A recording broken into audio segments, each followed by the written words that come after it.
For all of you guys, the curtain opens on this episode of Destruction Bench Agreement, finally, as it has been.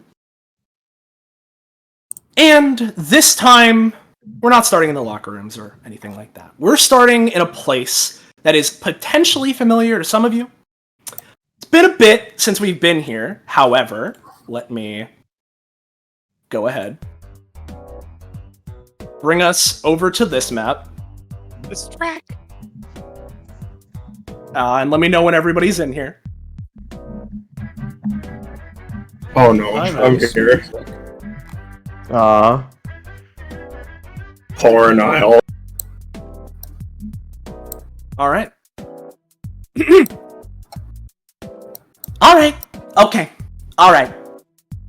Okay. So, I just want to make sure that I've got everything properly recorded here before everything gets moving, alright? If you'd please humor me in clarifying some details real quick. Of course, Mr. Orson. So, no, it's been a good while since I've been back as myself. But that whole situation I was in really threw a wrench in my usual process, you know? Ever since I've been able to work properly again, I've been swamped with whatever muck and mire DBA stepped on any given day. But I've been trying to keep up and catch up on everything, at least as much as possible. I'd certainly assume that it's been difficult. Thankfully, your higher-ups seem to have noticed your workload. Sigma shifts his head and looks over at Alexa. I've heard that his hair was becoming less salt and pepper and more ash before I was brought in to help him. Thank the Lord in heaven for you, Alexa. Niles throws his arms into the air as he leans back with the rest of his body. He then spins around in his swivel chair before stomping to a hard stop, slightly off-center from directly facing the others. What is it you need, then? Well! He takes a hand to his desk, producing a small yet resounding thump. Considering what the meeting at the fort is going to be all about, it was and is very important that I both helped out in figuring out which members should be brought on the base, and that I have all my ducks in a row regarding all of our current members. Of course. Makes sense. We can go over all the people who are going as DBA members in a minute, but, forgive me for not having every iota of information memorized, but I think that in the morass of constant problems everywhere, I may have just sort of given the go-ahead on a lot of these guys without really reading through everything on file or thinking about things all too much. You have described the old vetting process as a... She flips through some notes. Feverish haze of nonsense words and practical jokes. Yes. Thank God we thought of the entrance exams. Makes my life so much easier. He pauses, seemingly in respite. Niles is known as DBA's primary on-site lawyer, but technically his title within the organization is the recruiter. Traditionally, it would be his job to go out, find, and recruit potential fighters who would make good contestants in the DBA fighting tournament, bring in the good ratings, you know? However, at this point, it should be pretty clear that this season of DBA is a little bit different than some of the other ones. A little more unhinged, world-spanning, perhaps. That's a way you could put it. As such, Niles has found himself in a little bit of an unusual position. There's no shortage of people coming to join DBA without his help. And the people that are here tend to cause some problems that more standard lawyering would be required to help deal with. But now I've got the time and reason to brush up on everything. So, I've got some questions about some of the horse piss... Forgive my language, Niles motions to Sigma. Not needed. I understand, it's horse piss. About some of the horse piss that's been festering in this organization, right? Niles clenches one hand to a claw-like position while placing his head in the other. I'm afraid you'll have to narrow it down. Alright, so, I obviously know about a lot of the more prominent members we got here. The big shots. I know about Venus Vanderbilt. I mean, who around here doesn't know about the Vanderbilts? I know about, Donovan Bushida, Gordon Galvanized, Penny Craftwork, Cadence Lilt. They're all pretty self-explanatory. They're easy to understand, right? In some ways, comparatively. Yeah, comparatively. Exactly. He snaps his fingers. When I started going over the choices for the fort meeting, I saw that there's this one girl, Peony. Yes, from the Magical Girl Society. All that magical girl stuff is a whole other thing. Don't think I forgot about the whole cat-pocalypse thing that happened because of them. That day was an absolute travesty. Sigma shuffles in his seat, disrupting his otherwise solid posture.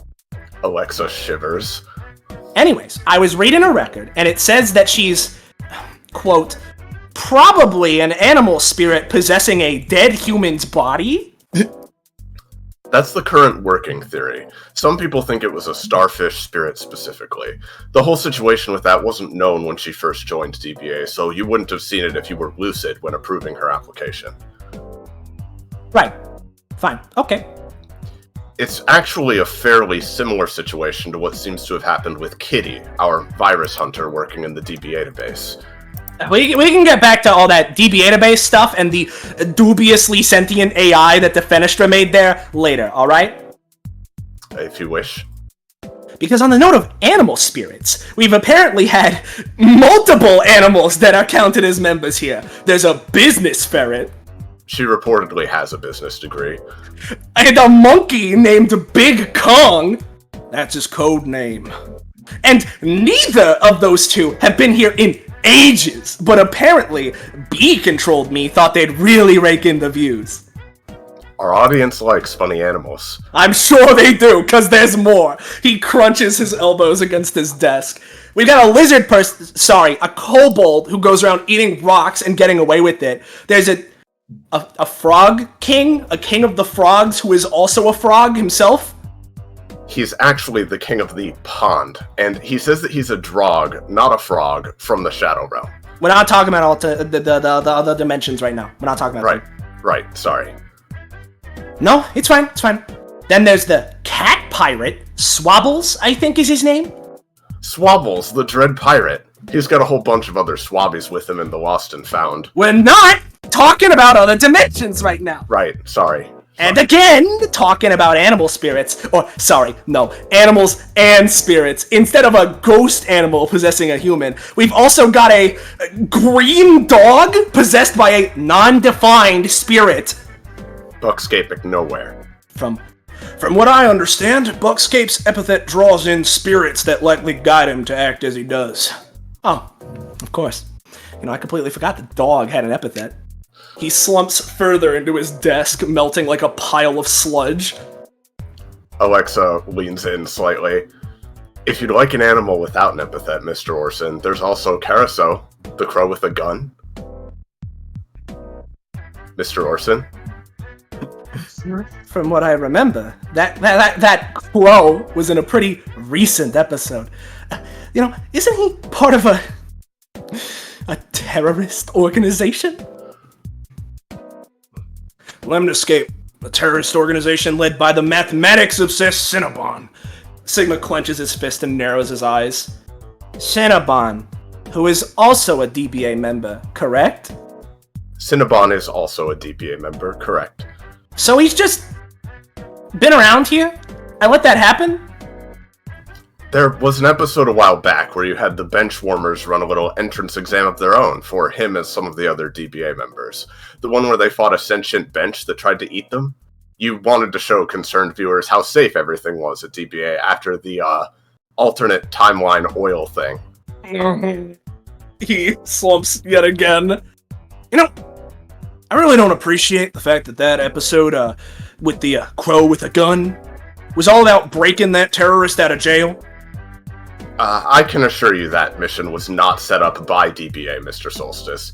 Lemniscape wanted to save their leader, and since Lemniscape is connected to DBA, it seems like she waves her hands around, mysterious camera people were interested. I really don't know how the cameras around here work. It's possible no one does. It's a real pain in the side, you hear? That was the same day the incident with Golgotha hijacking the train happened. How topical. Not to distract from the current conversation, but actually that's another thing. Do the Benchwarmers just act as regular DBA members now? Well, not counting the DBA members who became Benchwarmers because of the one episode. I'm pretty sure it's just been Pyrite Terracotta who has participated. On the official record, it says that he got tired of waiting around. I unfortunately already know all about Pyrite. No further questions. That's kind of good, at least. That depends on who you're asking. He rubs his temples. So, I'm also aware that along with Cinnabon and other regular criminals, we apparently also have some ultra-powerful supervillains who DBA really doesn't like that are also members of our group for some reason. Like, if I saw the name Madison Williams and read that she was a murderous cowboy necromancer who apparently killed her own family and was also working under an alternate dimensions goddess who apparently wants to take over the world or something, I'd be a little concerned. Honestly though, par for the course at this point. But also, I know that the people here hate her, considering the fact they are literally on a mission to stop her from taking over the Borealis Expanse right now, as we speak. That's correct, Mr. Orson. Most of those villains come from a couple of episodes where different people were hosting game shows and other competitions, and these bad guys just happens to be the contestants. It's someone else's game show, then why was it on our show? Well, the people involved were related to DBA, so our mysterious camera people filmed it as an episode. The camera also managed to catch itself on camera at one point. So, the reason why people like Madison Williams, apparently incredibly dangerous assassin Prescott Lavin, apparently incredibly dangerous stand assassin Whirlpool, and a bunch of others are members in our organization is because the people involved were related to DBA, so our mysterious camera people filmed it as an episode. And for whatever reason, that means whoever sends me the paperwork decided that these guys were technically members, since they were technically the stars of an episode. That's correct, yes. So then who the hell is Lord President? When I first started catching up on this season, I started tracking things from the start, since that made, logical sense to me. And I thought I remembered there being a guy named Mr. President. I think he's related to that Palmer lady. Oh, Lord President and Mr. President are the same person, kind of. Niles slowly raises his head up, meeting Alexa's eyes. And why is he in here twice? Well, similarly to the animal spirits from earlier, Mr. President was seemingly possessed by a being known as Zalgo when he was corrupted by a weird version of one of our other members, whose name has been redacted from our records. What? Zalgo appears to be the ruler of an alternate dimension inhabited by the glitchlings. It also appears that some of the members of Zalgo's court have been making some sort of effort to reawaken some ancient destroyer god or something like that, who has long since been sealed away. His apostles seeming to represent the different elements of magic respective to the glitchlings. Niles slams his head back down onto the desk. My apologies. Sigma remains sitting in the same position, ever stalwart. Without picking his head up, Niles continues speaking. What about Cynthia Vanderbilt then? I assume she was also on one of those game shows? Multiple, actually. But I also know that she's been on some of the more recent episodes. Isn't she like one of the most actively known enemies to a large portion of our members? Yes, she was, but after a group of members faced her in a climactic battle a good number of episodes ago, they started trying to get Cynthia to change her ways, and it seems like she's starting to be accepted into the sphere of the more regular DBA members. I heard she all but brutally killed one of the contestants during field day. During baseball? The one ran by Beetle... No. You shouldn't say his name. Niles blinks and raises an eyebrow before continuing.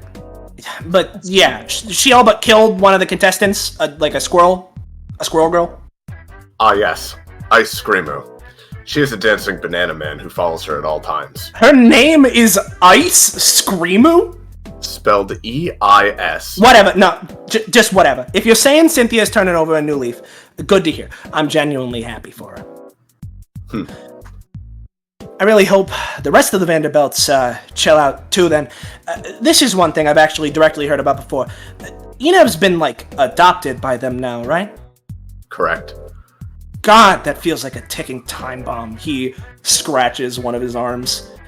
Enev's both DBA's marketable little guy and also really powerful, so it'd be really bad if Niles stops himself, shooting up a bit as it's clear he remembers something.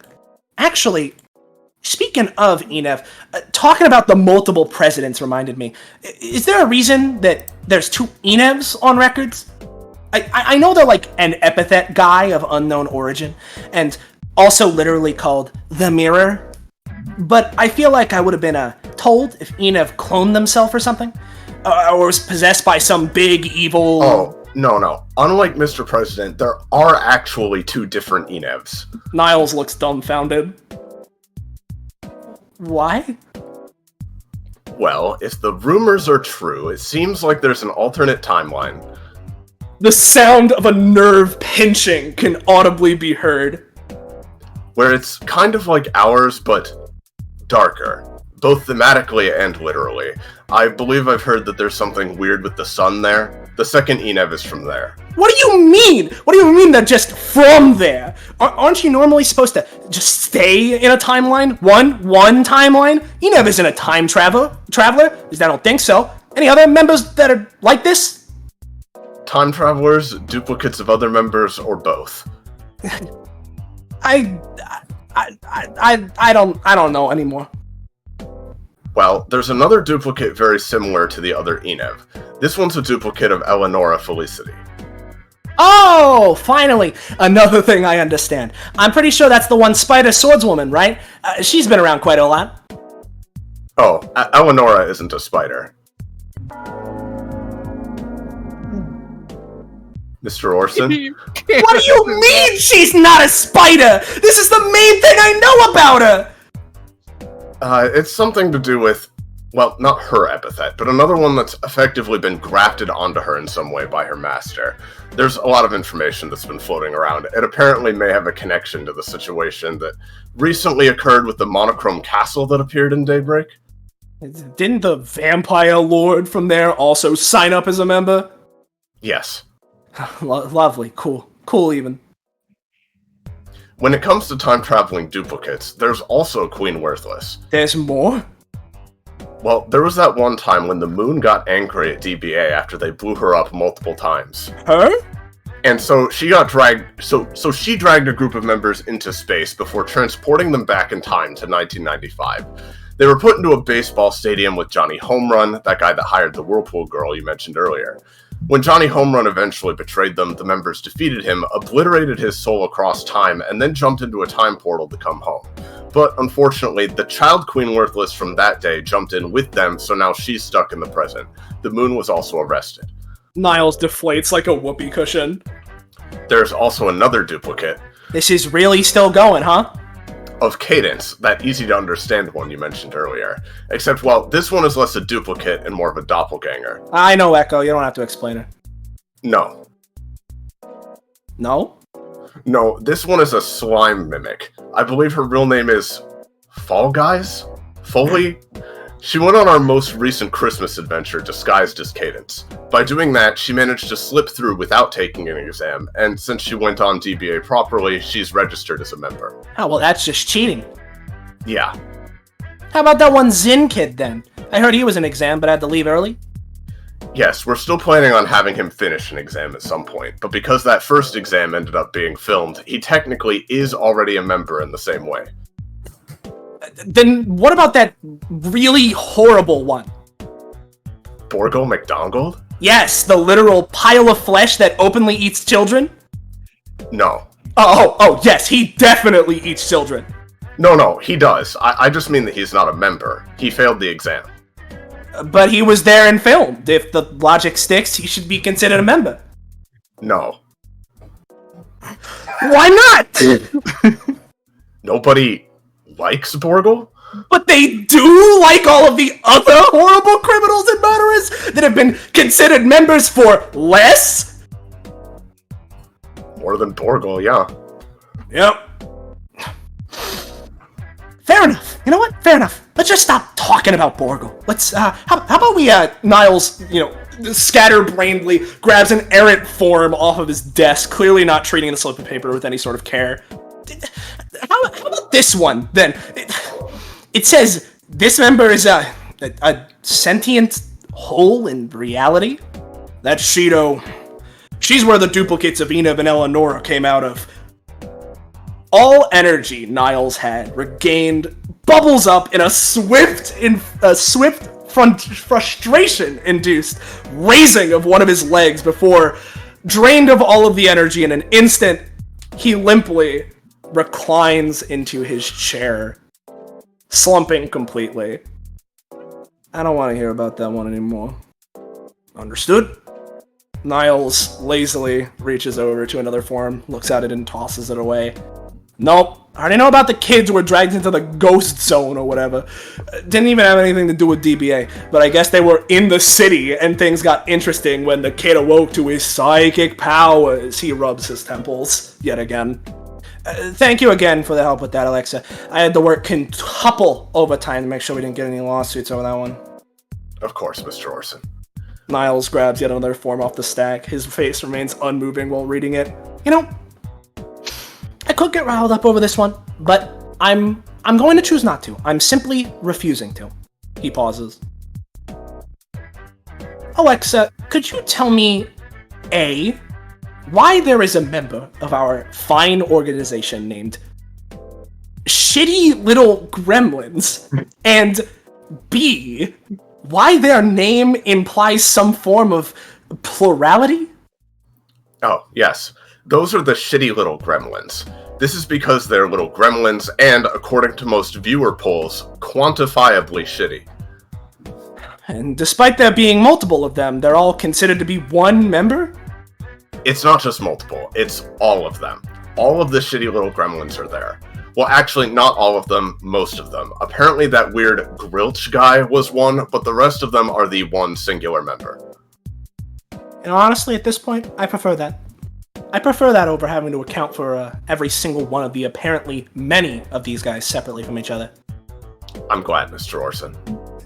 May as well, am I right? This is the same organization that lets animals, spirit-possessed animals, animal-possessed people, living cars, and fucking rocks be members. Why shouldn't we have the entire species of gremlins here?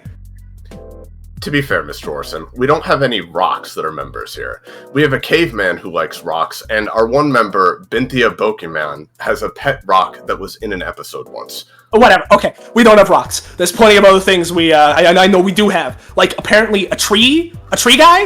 Ooh, what's his power? To grow? What a shocker.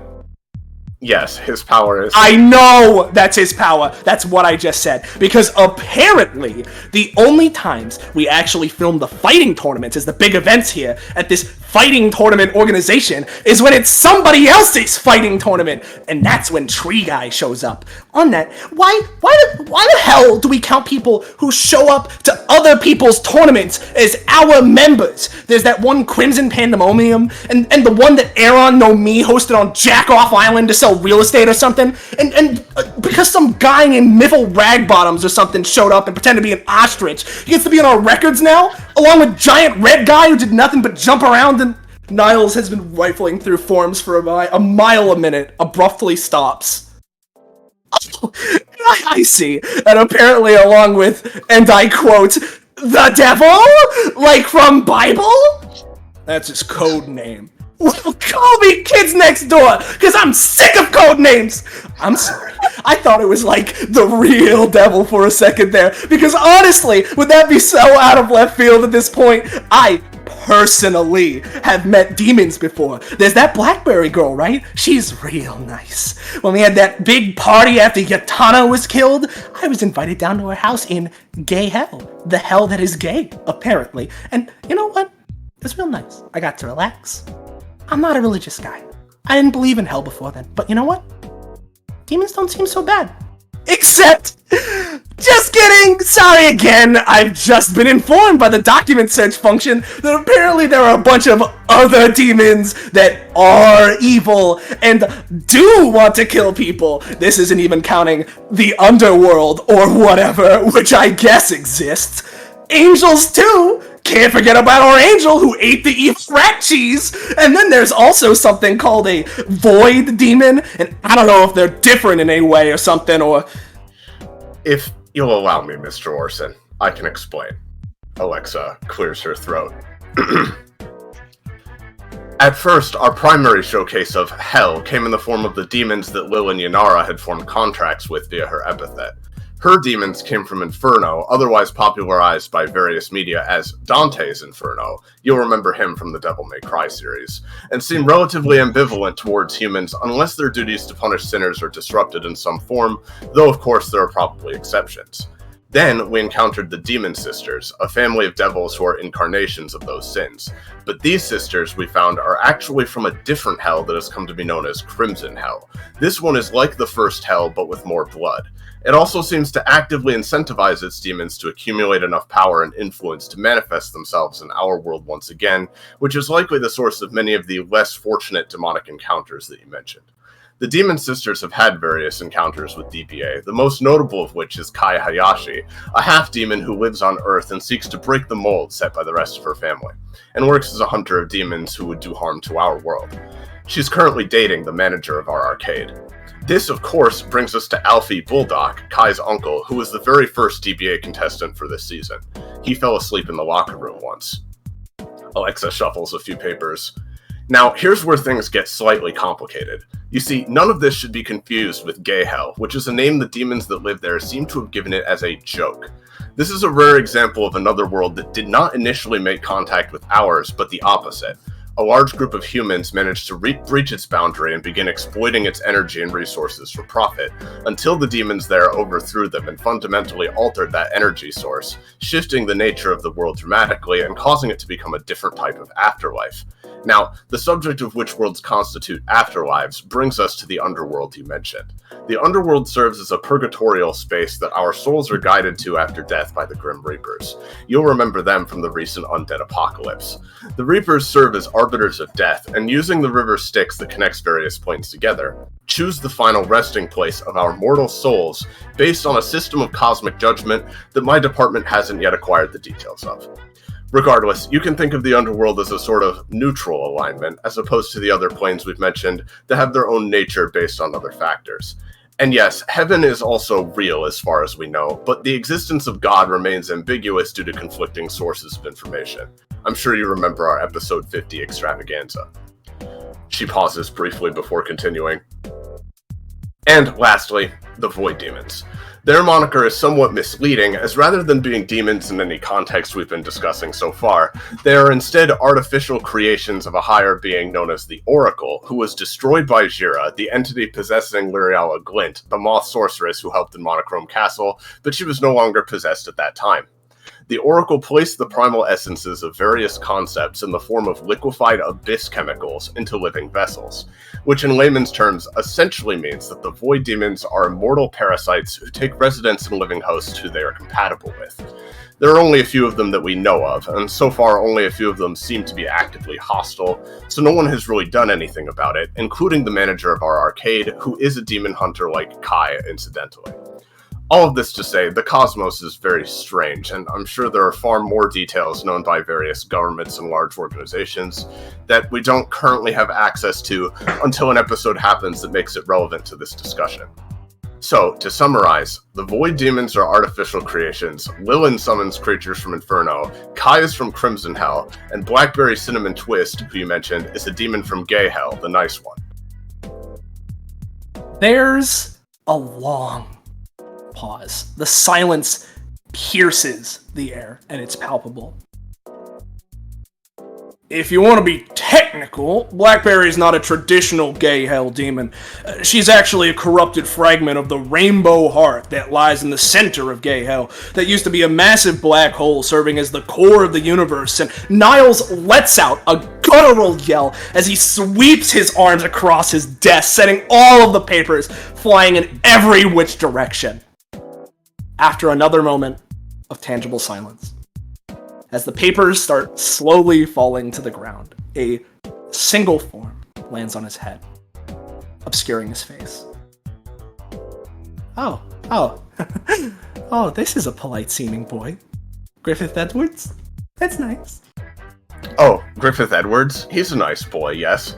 His epithet seems to manifest as a horrific monster, personifying wanton destruction and uncontrollable frenzy.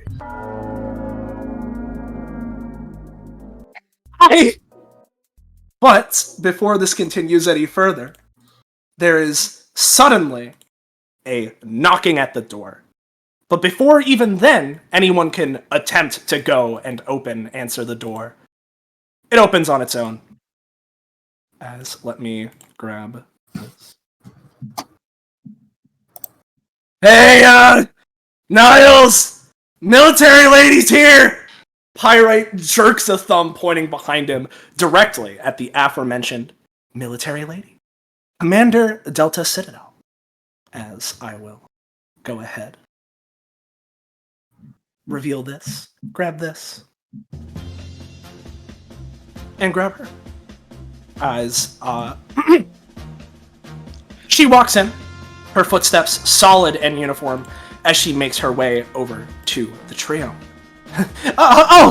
Commander Citadel. Niles quickly takes the documents he's been angrily grasping and places them flat against his desk, taking his hands and hastily gliding them across the papers to try and straighten them out. It is variably successful. Sigma half turns to meet her, using a hand to mimic the motion of tipping a hat in her presence. Commander Citadel, pleasure to make your acquaintance. Alexa looks down to check the time on her phone. You're right on time. She was actually standing outside the door for arms crossed for like 10 minutes. I arrived early. The meeting had a set time. No reason to go against the schedule. Delta recrosses her arms. I'll bring you a seat, ma'am. Alexa, without hesitation, starts striding towards one of the seats at the walls of the room. There's no need.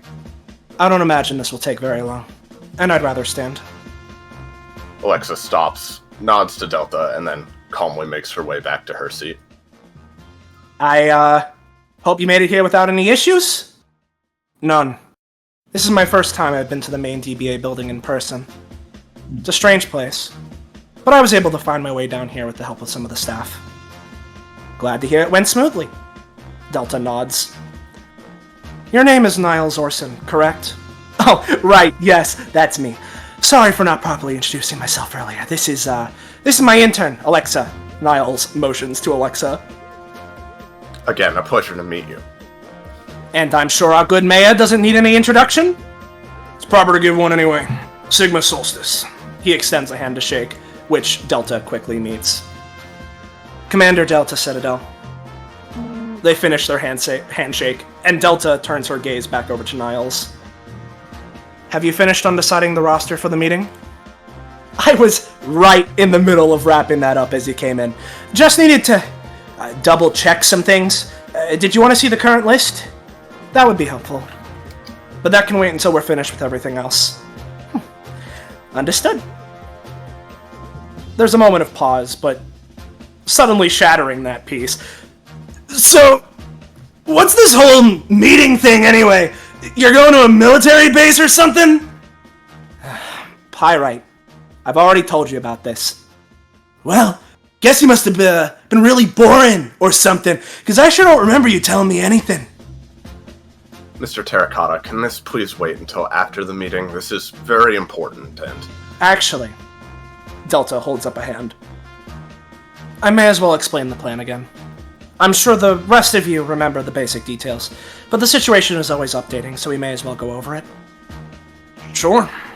Always good to be clear on these kinds of things. Pyrite shoots a shit-eating grin to Niles, who grimaces.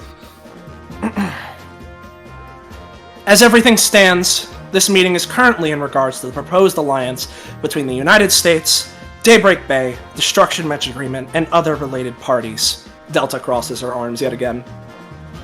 It's clear that the majority of you here at Destruction Match Agreement are capable fighters. More than capable, even. Exceptional. Just as clear as the fact that times are getting more wild and predictable by the day. If you were to ignore everything else in the world, just looking at some of the things DBA and its members have gotten themselves involved with would show you that unimaginably dangerous threats are cropping up constantly. And even for all of you, those threats are incredibly difficult to manage. I would know. Even if I'm not the most experienced around here, I am technically a member of your organization now, if I understand correctly. Niles leans into Alexa. She is a member, right? Yes. Yeah. Yes, technically you are, in a way at least. Regardless, if the kinds of problems you all find yourselves in are troublesome even for you, then the common citizens of the world would find themselves woefully inequipped in your shoes. In fact, they have already. If not for your efforts, that monstrous Yatana would have been able to wreak even more havoc across the world than it already did. Not only are you capable, but you're willing. You're willing to help in times of crisis. She extends an arm, swooshing her coat to the side before both slowly fall back to her side. As I see it, it's the military's responsibility to resolve conflict and to protect our country's people. With a job like that, you can never have enough help. So, I propose the idea that we all work together. In the event that something like Yatana ever happens again, where the world's well-being is threatened and countless lives are at stake, we can join forces to save everyone. So, you want to form the Avengers? In real life? A hush falls over the room. Niles drags and wipes his hands down his face as if washing himself. You could equate it to that. Pyrite clicks his tongue. But of course, matters like these aren't ever as simple as that. There are many involved parties that need to approve on various aspects. It's a proposal, not a set-in-stone decision. So, this meeting is to start gathering the stones and words to be said. We've recently finished the necessary construction on a new base on an island a bit off the west coast, and therefore off of Daybreak's coast as well. Its name? Fort Bifrost.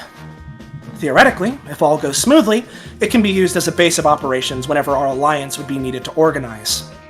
And thus, both to get things moving, and to introduce you all to the base, we've opted to invite a group of DBA members to Fort Bifrost itself, both to see the place for yourselves, and, for some of you, to potentially join in on the meeting itself. Considering the particular ways your organization operates, I believe it would be best to air the opinions of some of its members to everyone present. Has the date of the meeting changed at all? No. Still 2 days from today. When it comes to transport, we'll be providing ferries over to Fort Bifrost for everyone involved. Of course, there will be a set meeting spot at the docks. Sigma nods. That more or less covers the broad details. There's still some minor points of discussion I'd like to go over before I leave, but otherwise, that's the plan.